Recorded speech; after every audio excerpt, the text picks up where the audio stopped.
Welcome back to The Source. Homelessness continues to be a big problem across the Niagara region. Ward Four Councillor Bryan Green in the City of Welland wants to see something change. Bryan, welcome to the program today. Thank you very much. Nice to be here. You put forth a motion this month to see an end to homelessness, or at least something to be done about it at a regional level. Why did you bring this motion to Council at Welland?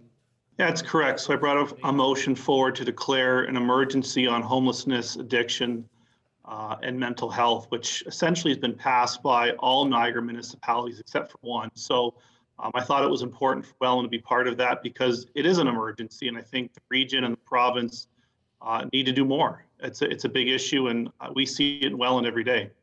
There was some information that I saw on Twitter just this past weekend that addiction counselors, addiction responders had their busiest weekend ever just this past weekend. So it really is evident that there is an issue. Yeah, that's correct. We're seeing through COVID, addictions are becoming more and more of a challenge, and certainly, homelessness with, folks losing their jobs and those challenges, mental health, obviously, again, with COVID, it's just being talked about more and more, the effects of COVID. So I think the timing is right to really put a focus on these three areas. The author of the motion, Stephen Sue's a citizen of Welland, and then Wayne Campbell of Niagara Falls, who's a city councillor. We're just kind of going throughout Niagara, and I got connected with Steve and we discussed it, and I said I'd be more than willing to bring it forward to Welland City Council. It may have been the last, but I think it is a great region-wide effort. It's really, I think, a good idea that all 12 municipalities are coming together on this.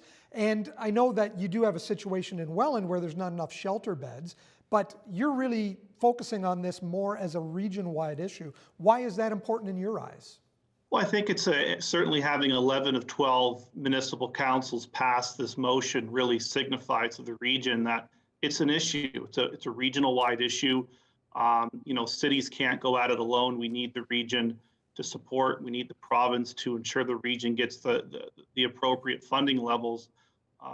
But it's an issue for Welland, and that's why I brought it up. The reality is 15 of the 20 shelter beds allocated for Welland are not located in the city.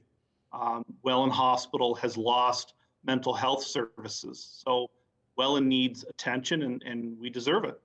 What's the next step on a regional level in your understanding? Your motion passed unanimously after a little bit of debate, but what's the next step? Well, I think the next step is for regional council to declare an emergency. So they will have a debate and decide if that's the best course of action. And I think everybody agrees, with these motions, a magic wand is not being waved and millions more are going to come to Niagara or to Welland overnight, but it just signifies that, the region, we need help. And that's my next question. With the state of emergency declared, what does it actually mean? Does that mean that they can now take this to the province and show this unanimous support across all 12 municipalities and push the province for more money for shelter beds, for addiction services? Yeah, that's correct. Again, it's not going to result in money being given to us overnight in Welland or the regional of Niagara, but it certainly signifies to the province that we're declaring an emergency. We need help, and this may lead to other cities or municipalities in Ontario doing the same. These three topics are major issues right now.